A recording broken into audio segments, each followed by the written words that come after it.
पर कारखाना था उसको बंद करने का काम, यहाँ पर जो पहाड़ था उसको बंद करवाने का काम उन्होंने किया कि हम झूठ बोल रहे हैं।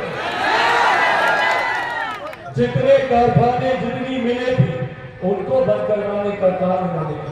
और जब इनसे पूछा जाता है कि भाई रोजगार के नाम पर आप क्या देंगे, तो मुख्यमंत्री नीतीश कुमार जी कहते हैं कि बिहार में उद्योग नहीं खुल सकता। क्यों? क्योंकि बिहार का भूगोल ऐसा है, इसीलिए बिहार में उद्योग नहीं खुल सकता। मुख्यमंत्री जी, खोट बिहार के भूगोल में नहीं, खोट आपकी नीयत में है, जिसकी वजह से बिहार का उद्योग।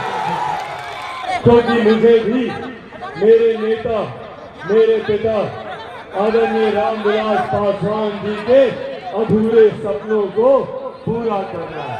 मेरे जीवन का एकमात्र लक्ष्य है अपने पिता के अधूरे सपनों को पूरा करना।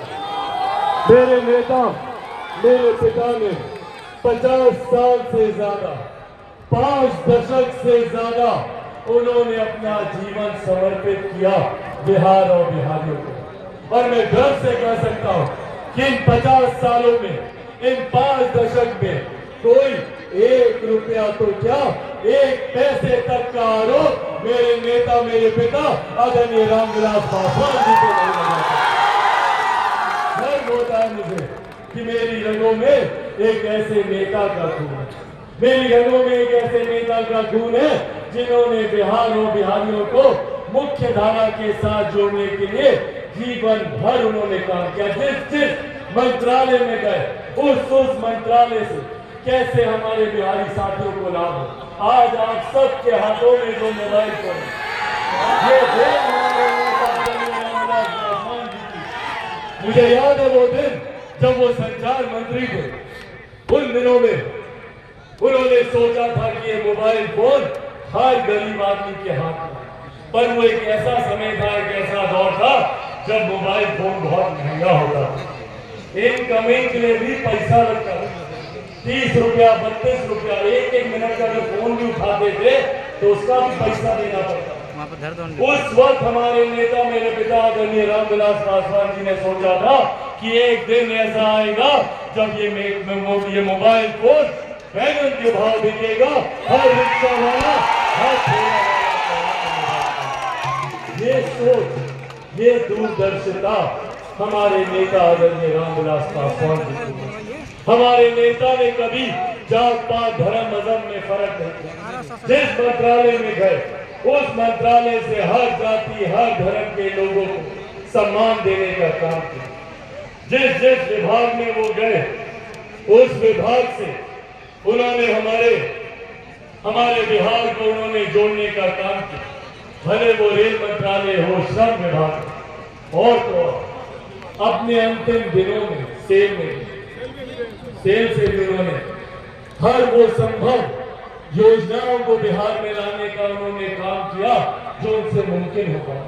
और आज भी मुझे वो दिन याद है अपने जीवन के अंतिम दिनों में, जब मेरे नेता, मेरे पिता अंतिम सांसें ले रहे, उस वक्त भी उनको सिर्फ देशवासियों की चिंता है।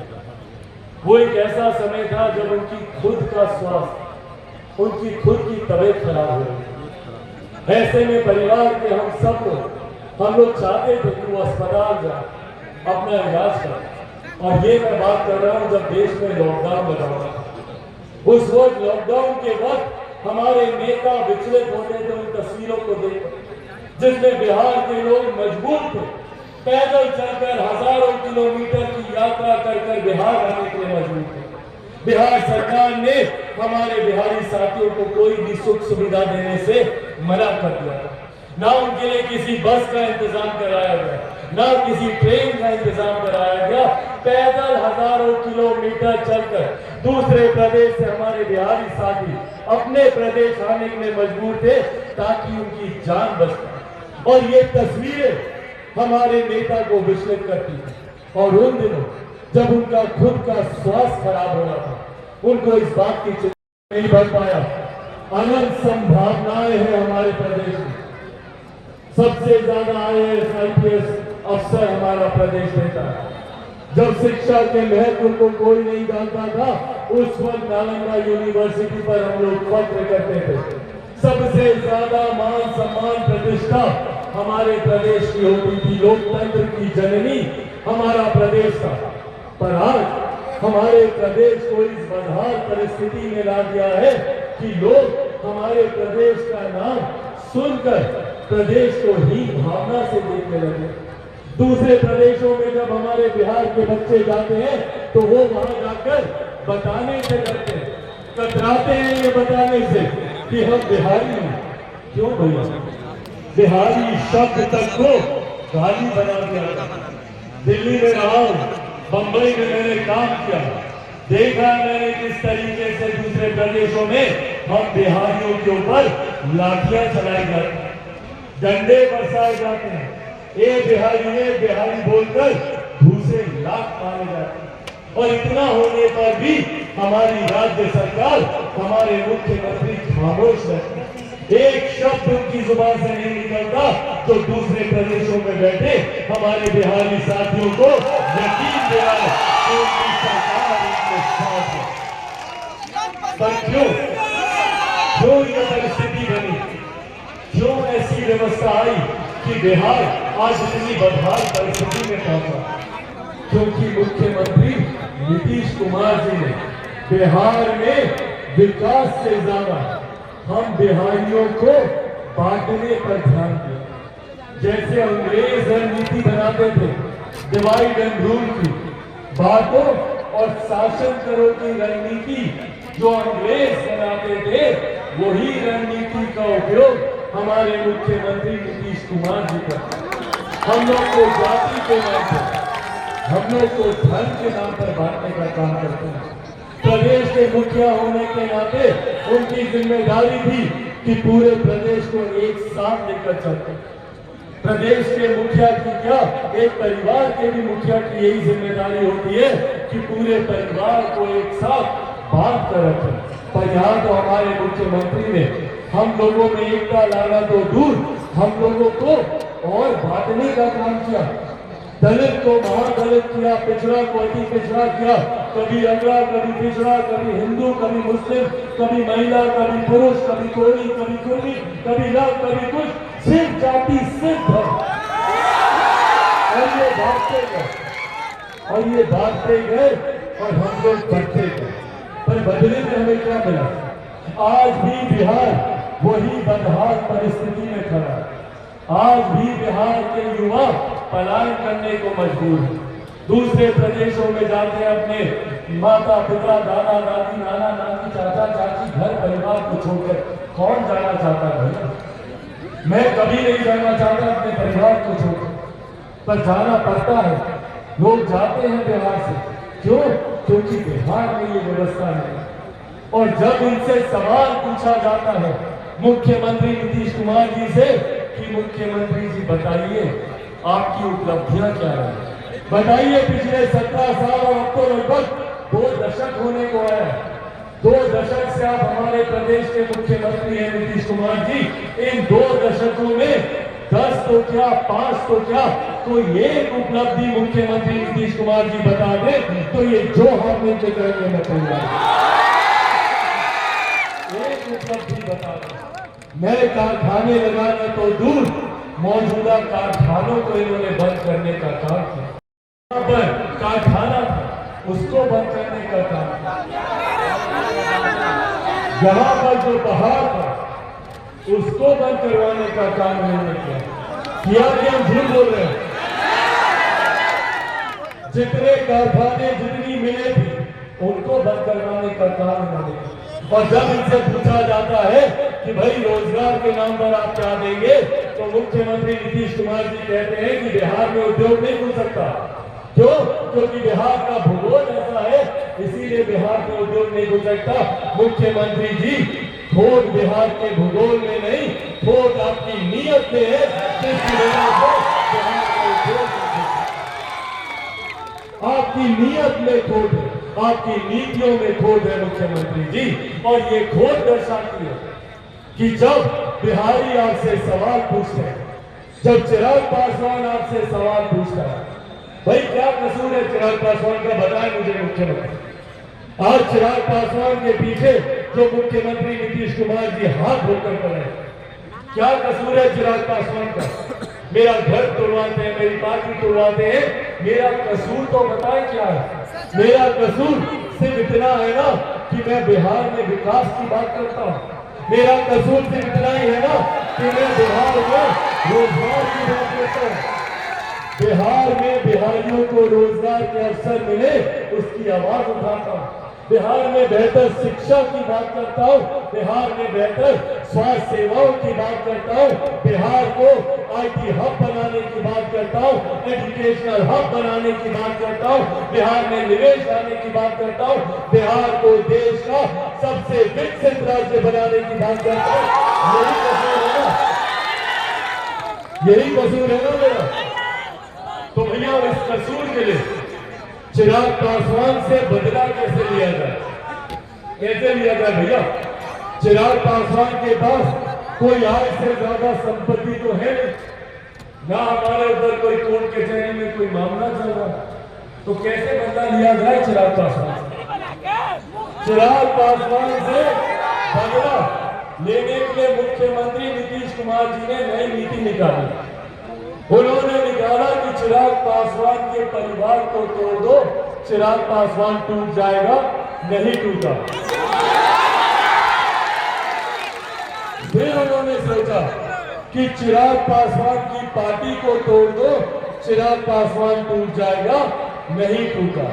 फिर उन्होंने सोचा कि चिराग पासवान को इसी की पार्टी से निकाल के बाहर फेंक दो, चिराग पासवान टूट जाएगा, नहीं टूटा।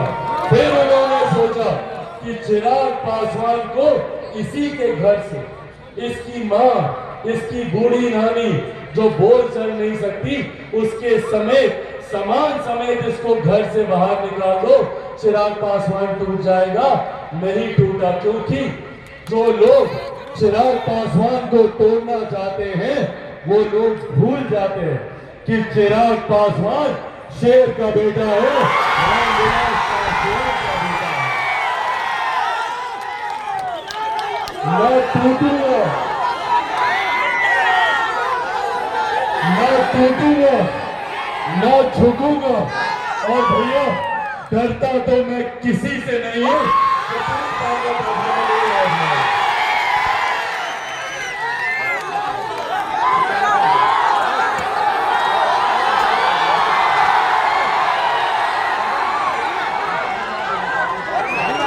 साथियों, बिहार के विकास के लिए एक ईमानदार लड़ाई लड़ने का मैं प्रयास कर रहा हूं, कोशिश कर रहा हूं कि किस तरीके से अपने प्रदेश को एक विकसित राज्य बनाऊं, और इसके लिए ईमानदारी से ला रहे हैं वो लोग खाना कैसे खाएंगे, उनको 2 वक्त की रोटी कैसे मिलेगी, उनका राशन कैसे उनको मिलेगा। उस वक्त उन्होंने मंत्रालय बंद था, अपने तमाम अधिकारियों को घर पर बुलाया, घर पर बैठाकर उनसे तैयारी करवाई, और उसके अगले दिन ही उस योजना को लेकर वो प्रधानमंत्री जी से मिलने गए। और आज उन्हीं की ये सोच है जिसकी वजह से आज भी देश में 81 करोड़ लोगों को मुफ्त में राशन मिल रहा है। ये सोच हमारे नेता प्रधानमंत्री गरीब जन कल्याण अन्न योजना के नाम से उन्होंने इस योजना का निर्माण किया। प्रधानमंत्री जी से मिलकर उन्होंने इस योजना को धरातल पर उतारा, और सोचिए उनकी दूरदर्शिता कि आज मेरे नेता, मेरे पिता के जाने के 2 साल के बाद भी, आज उनको गए हुए को 2 साल हो गए, पर उनके जाने के 2 साल के बाद भी आज भी ये योजना केंद्र सरकार चला रही है। तो इसके पीछे सोच हमारे नेता आदरणीय रामविलास पासवान। ये बातें आप लोगों से साझा एकमात्र उद्देश्य से कर रहा हूं सर, हम लोगों को समझना जरूरी है, हम लोगों को जानना जरूरी है कि कौन नेता, कौन सा राजनीतिक दल हम लोगों के विकास की सोच रखता है। हम लोग को आगे लेकर जाने की बात करता है। आज जो बिहार में नई सरकार बनी है महागठबंधन की, क्या वो सरकार बिहार की विकास की सोच के लिए बनी है? क्या बिहार में कोई विकास के बहुत लंबे कार्य लंबे थे उनको पूरा करने के लिए ये लोग एक साथ आए हैं? नहीं भैया, दोनों अपने स्वार्थों को पूरा करने के लिए। एक मुख्यमंत्री जिनको किसी भी कीमत पर मुख्यमंत्री बने रहना है, अपने सिद्धांतों से समझौता करेंगे, अपनी नीतियों से समझौता करेंगे, पर मुख्यमंत्री वही रहेंगे। और एक ऐसा दल जो कि लंबे समय से विपक्ष में था, सत्ता में आना चाहता था। तो ये दो महत्वाकांक्षी दलों का गठबंधन है, पर इसमें बिहार के बारे में कोई नहीं सोचता, बिहारियों के बारे में कोई नहीं सोचना चाहता। सब अपनी अपनी राजनीतिक रोटियां इसमें सेकना चाहते। और यही कारण है कि आज आजादी के 75 साल के बाद भी बिहार हमारा पिछड़ा प्रदेश कहलाता है।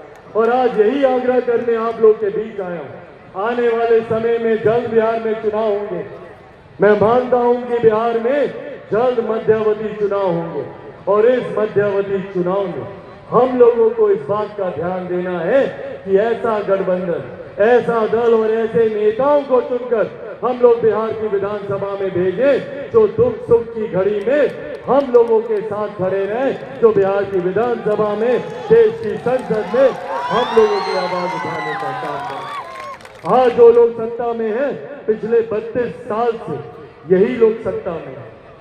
15 साल राजद का शासन देखा, पिछले 2 दशक से मुख्यमंत्री जी को देखा। इसीलिए साथियों, अंत में बस ये आग्रह आप लोगों से करने आया हूं, जरूरी है अच्छे नेताओं को चुनना, अच्छे दल, अच्छे गठबंधन, पढ़े लिखे लोगों को आगे बढ़ाना, ताकि वो लोग जब सत्ता में आए तो आपके बारे में सोचे, युवाओं के बारे में सोचे, महिलाओं के बारे में सोचे, बुजुर्गों के बारे में सोचे, किसान मजदूरों के बारे में सोचे, और हमारे प्रदेश को आगे लेकर जाने का काम करें। और इसी सोच के साथ बिहार फर्स्ट, बिहारी फर्स्ट को लेकर आया।